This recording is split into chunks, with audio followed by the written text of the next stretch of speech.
Hi everybody, and welcome back to our homestead. How's everybody doing today? Hope everybody's having a great, wonderful day. Had a great, wonderful day. However it's been going. Project time Yes. for Miss Shauna. All her. Because she wants this. Yes. I think it's an overkill. No. But, it was here. It's free. Besides, putting a little bit of money into, kind of fixing it up. Because I don't know what they really used this for before, but I don't know how many holes they thought they needed, or if they just kept drilling holes for just the heck of it. But to me, it looks like they had about 15 water sources going to this thing. I don't know. Lots of faucets. So if you remember when I cleaned this sink, I still had some cleaning to do to it, but I stopped. And I was gonna just leave it this color to save the money and not coat it. However, there are so many holes in here. It's like a plethora of faucets they had going. No idea why. He thinks this sink is overkill. It is. I was wrong in my last video. I was just guessing 5 feet. It is an 8-foot long sink. But for those of you that do a lot of crafts where you work in the kitchen a lot, or say in my case soaping, you want to be able to have something big enough to wash all the dishes. Especially in soaping, you get a ton after making a few big batches. I want this sink. I don't get any. Of course, well, I guess I don't do any of the soaping, so. No. But there's, without counting the drains, 26 holes that need to pretty much get filled in. That's a lot of holes. It is, and some of them are huge. I'll give you a close-up in a minute, and there's some jets. It's just bizarre. I'd really, if anyone has seen a sink like this, please tell me what industry this was used in. I'm so curious. Yeah, we've been curious about that to see what it was really. It's fiberglass, molded. So it wasn't stainless steel or nothing like that. So we don't know. Something in here obviously spun. Yeah, we don't know. Yeah. Crazy. So if anyone has seen it, or share it with people you think might know what it is, and then maybe they can get back to you, you can get back to me, and we can figure out where this came from originally. Beside the point, I want to fill in all these holes. I'm only going to put 2 faucets on this sink, so I don't need all these holes, which that's going to require me doing some fiberglass repair, and with that, I'm going to end up having to coat it. Not too terrible of a prospect, since I wanted everything in the soap shop to be white. This is going to work out great. True. So follow along today. I'm going to show you how we're going to fill these holes in with some fiberglass repair. We're going to sand it down, then we're going to sand the whole sink, and then we're going to give it a beautiful refinishing to make it look like a brand new sink. She has like a dead mouse or something in her pocket, because there's no we in this one. Because I don't know diddly goop about that painting stuff, because she did it once before to a bathtub. Twice.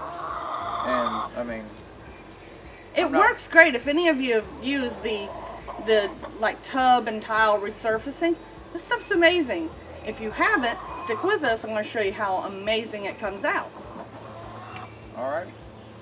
Well, get started.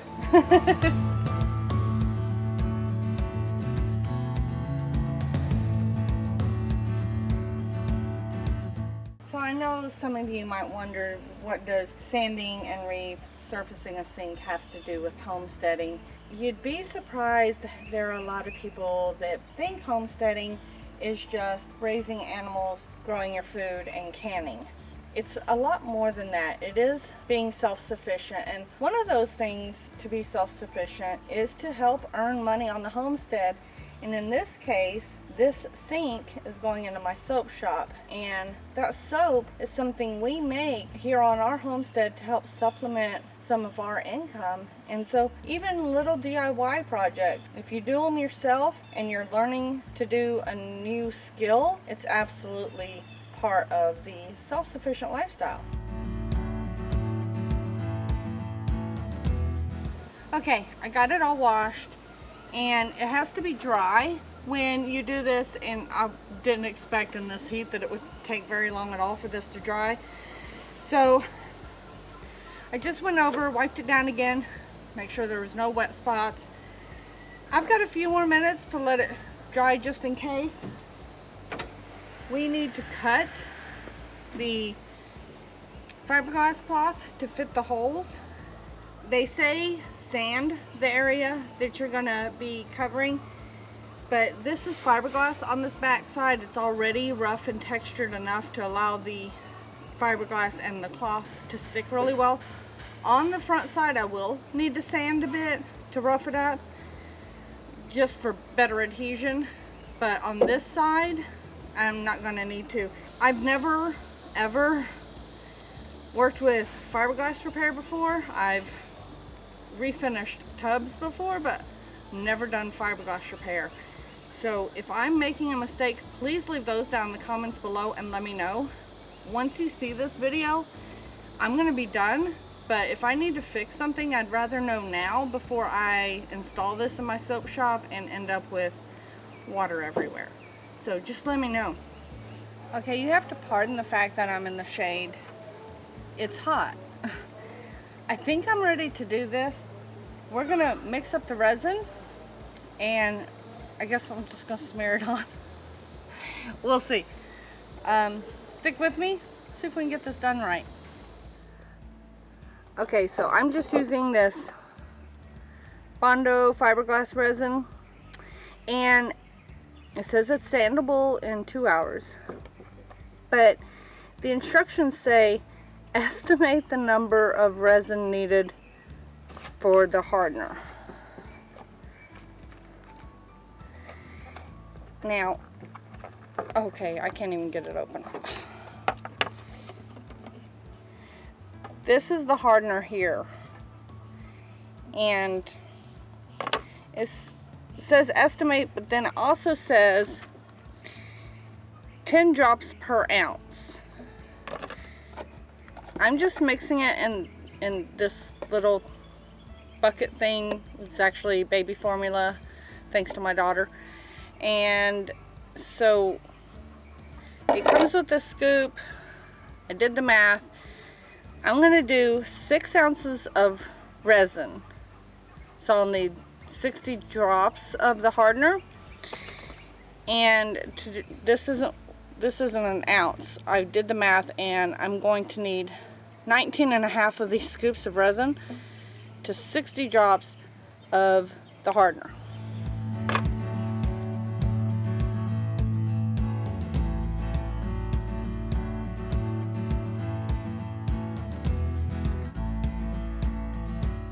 It says 60 drops for 6 ounces, and you have 12-minute working time.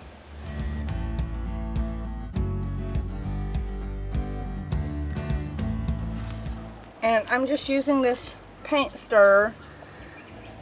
Make sure, it did say make sure you scrape the bottom really well. It says put some on the area. Is that about right, Jeff? Sure. Huh. And then stick that to it and put more, right? Yeah, and just put your thin coat on it. That's what I normally do. It said saturate it. Well, yeah, you'll see it to where it's not going to be white. I mean, well, you're putting way too much color on your paddle. Yeah, because see how bad it's running. Okay. Yeah, a little dab kind of does you. So see, now that's all transparent looking. Okay, so I can move on? Yeah. And so you just move on. Oh, it's sticking to my hand. 12 minutes. I am not going to have this done in 12 minutes. Oh, heck no. That's what it says. You're going to have to do little batches each time. Well, I did the 6 ounces and 60 drops like you said. Can I use my gloved fingers on these curves like this? Yeah, it'll start sticking. That stuff's going to be sticky. It's going to be nasty. Do I put a second coat on later? I mean, I know I'm doing the front side. For just patching up all these holes, I would say just the one layer is probably just good enough. I mean, I don't need to go back and put more resin. You might after it dries. It says it's sandable in 2 hours. Oh yeah.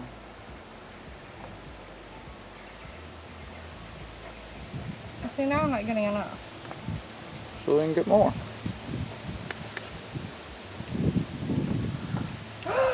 No, don't blow my things away.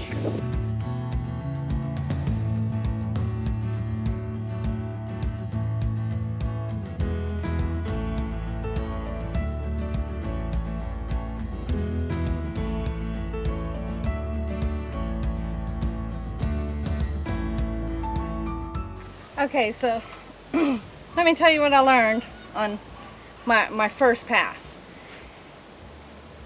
Your hands sweat a lot in the heat when they're in gloves. When it starts to harden up, it turns to like this gel. So when it says a 12-minute working time, it is not kidding. You've got to work fast.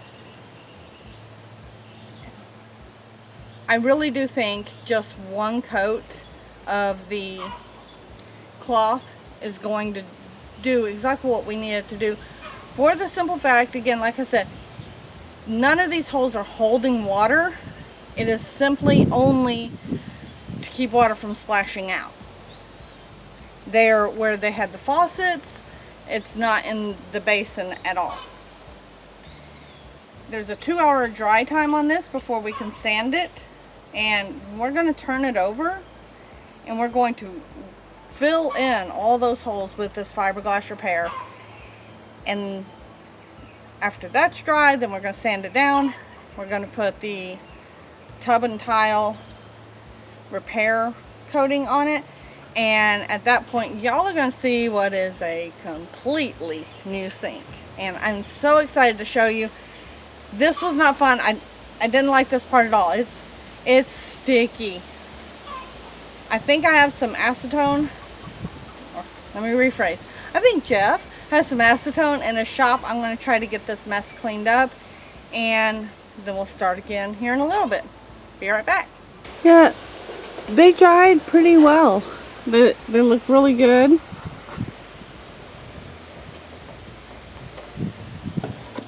Happy about that. Please pardon the wind. I am welcoming it. It's hot today. But you saw me do the back side. I don't think I need to show you me doing the exact same thing to the front side. The only thing I am going to do different is I'm going to run the sander down and scuff it up a bit, because this is smooth and I do need to clean it. And I'm just going to fill in all these top holes first. Once that dries, I'm going to turn it so I can fill in any of the holes that are here on the front. And I don't think you can see it good, but there's quite a few. And then once that's all done, we will scuff up the rest of the sink, and I will show you how to refinish it to make it look like something that you'd want to put in a shop. Stick with us. Cross your fingers, hope I don't mess this up. We kind of got all the holes filled in, and then it rained, naturally. So what we need to do now is I need to sand all these holes down, and wouldn't you know, I missed two little bitty ones in the front of the drain. It's, you know, big round sink, drainage area, small sink, and I'll show you the close-up of the two holes I missed, but that's okay. I think what I'm gonna do, Jeff made the suggestion to, I mean, they're two little bitty ones, to just caulk them, and then when we go to resurface this, we'll go over it. And I know that resurfacing stuff, if there's a flaw in it, such as over caulk, which has some give, even though it gets hard, it could over time just make that resurfacing paint enamel stuff just start coming off, and then when it does, it'll just come off further and further. So what I think I'm going to do is, this sink does not have an overflow. I think I'm going to have Jeff tie a line from these 2 holes to the back and just use those 2 holes, turn them into overflows, since I have closed in all the other holes anyway. However, now we need to get these sanded down. Then we need to sand the entire sink, and we're going to do that with 220 sand grit. We just need to rough it up a bit to get ready to do the resurfacing. That we're going to bring to you in part 2 of our video. Otherwise, this video will be way too long.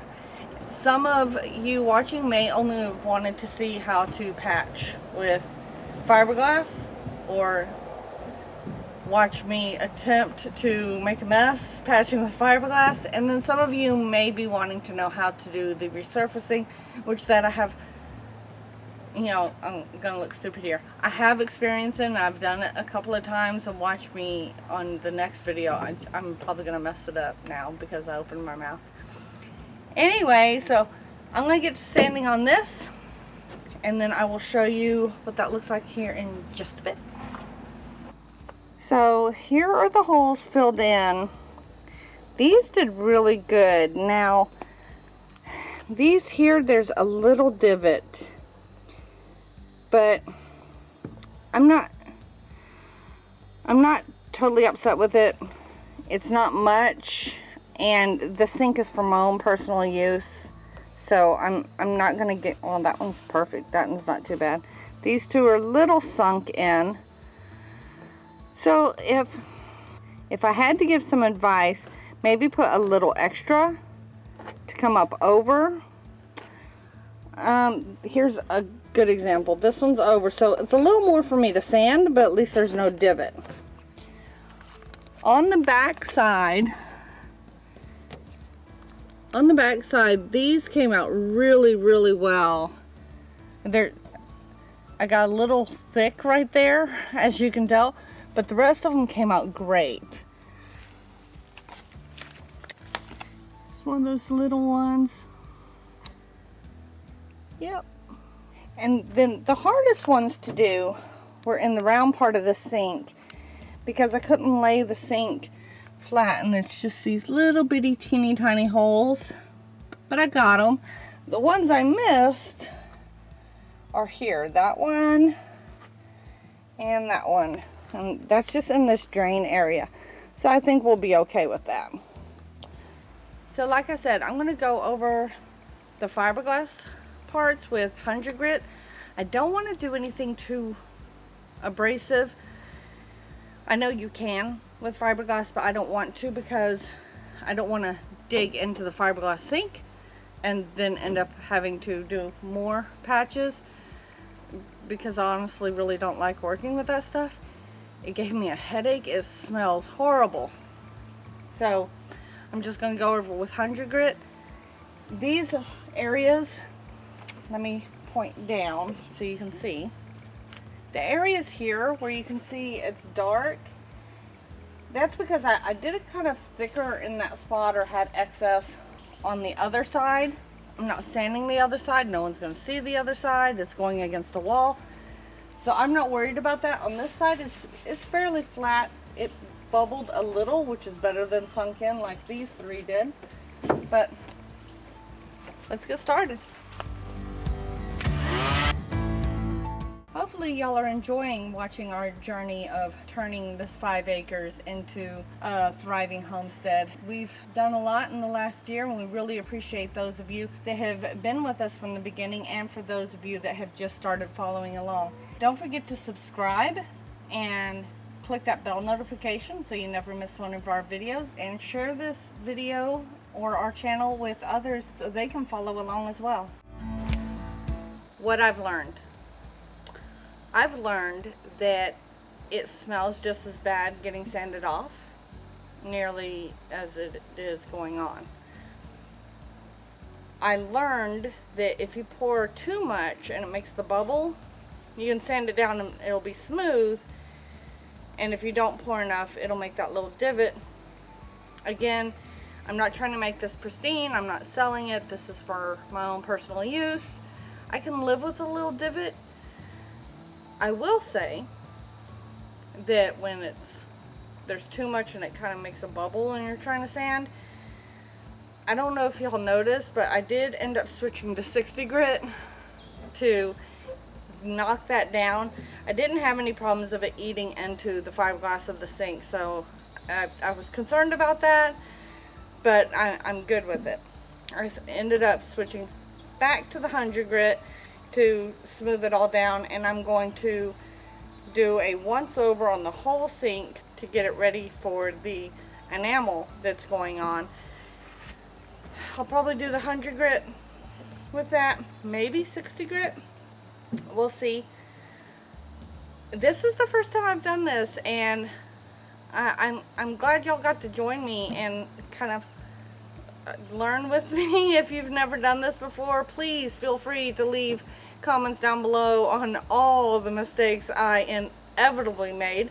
Stay tuned. There's a blooper and a guest appearance by Draco the Dragon if you want to see that. But I'm going to grab the camera real quick and I'm just going to show you how this all came out now that it's been sanded down. So for the most part, I mean, it's hard to see maybe, but it came out really smooth and really nice. I'm very happy with them. Now you can see the ones that had a little divot, like right there, it goes in just a little, but I'm not too concerned with that. Overall, they came out really well. I'm very happy. Now this, don't let the camera fool you, that's on the back side, but the sun's going down, so it's actually shining at just the right spot to come through those holes. And so you're seeing the darkness from where I put too much on the back side, but it's nice and smooth. I'm very happy. I will bring you back for part 2, and that is when we're going to do the resurfacing of this sink. It may or may not be the next video. It may not be until next Friday's video, but we will see you Tuesday regardless. Until then, y'all have a great and wonderful evening, and we'll talk to you next time. Take care. Well,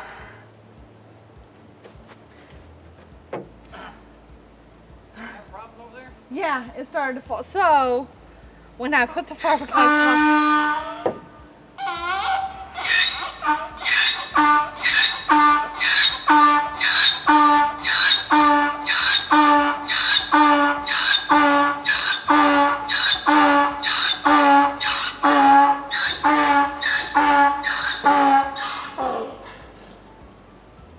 He thought it was funny. apparently.